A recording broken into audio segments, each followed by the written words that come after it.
โอ้ยสบายดีพี่น้องมือนี้ออกมาให้มันน้ำเลี้ยงง้อเลี้ยงควายมือนี้ก็วันอาทิตย์เปิดมือพี่น้องเลยมาหาเก็บหมักบกนี่พี่น้องหมักบกนี่ลายนี่เด้หมากดิบๆมันกันเองมันหล่นปานดิ้นอยู่พี่น้องเลยแน่มึงจนดำก็ว่าอะไรกันต้องพากินมึงกันแต่ที่กับเขาเหนียวบานเท่านั้นเลยพี่น้องแซ่บ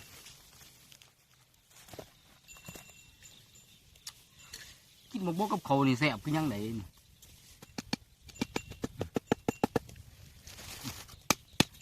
ใส่มือตัวเองแต่มือคุดเป็นเด็ดอด้วนนี่เล่นทานอย่างก็ยังบนหาวพี่น้องคนไล่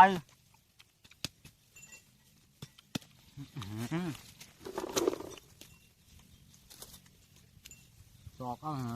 ตัวใดมันเป็นตะกิน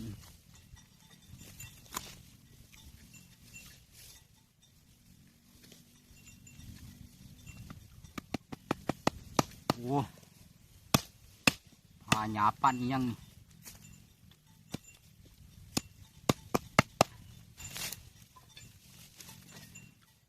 เดี๋ยวพี่น้องนี่พี่น้องนี่ออกมาเลยโอ้ขาขนาดมันกรอบแล้วมันเริ่มกรอบแล้วนิดหน่อยเลยอยู่ตรงให้ตรงหน้า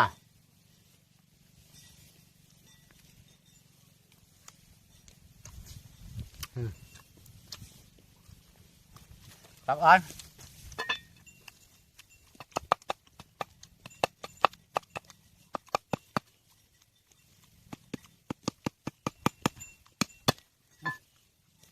กูจะพาได้อันหนึ่งกับ3 ชั่วโมง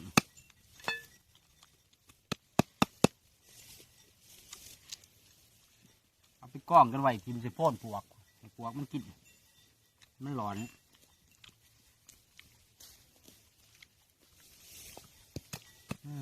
วนมาปูปะ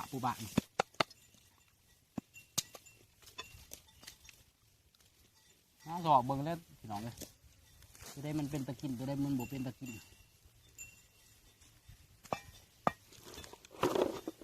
มันจะสิเก็บไปไว้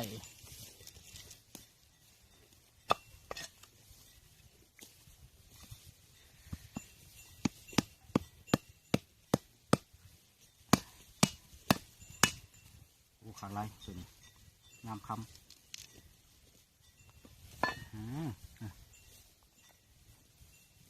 แซ่บ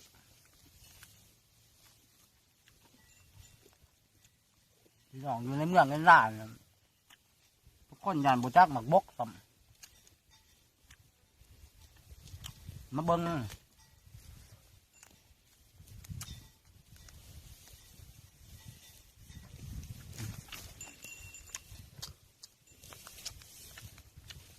ร้ายไม่หน่อย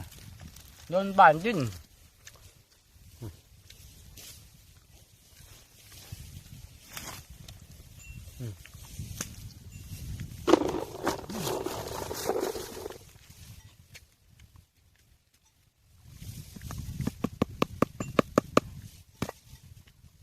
มันยังอยากหยาบอยู่พี่น้องแต่มันใส่กับมือกัน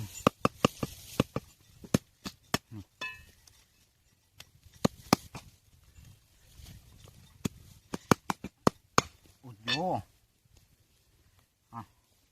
หมางเดียวนี่แต่จะสิเก็บเมื่อไหร่กินย่ำบ่มีเนื้อกินก็เอามาพาที่กับเขาแต่มันแห้งมันยังมันพาง่ายเนี่ยบอกว่าไปชิมจะขอกงัวเลี่ยตัวใดมันเปียกๆอะ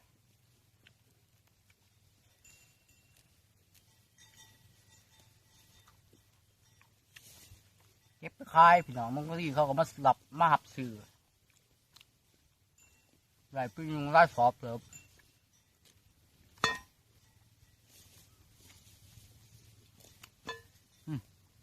พ่อกันพี่น้องมา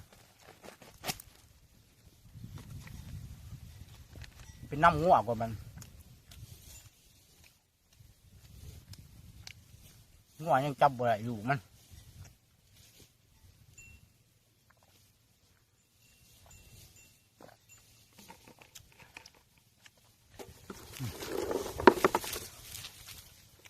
เราสิมาเก็บไหม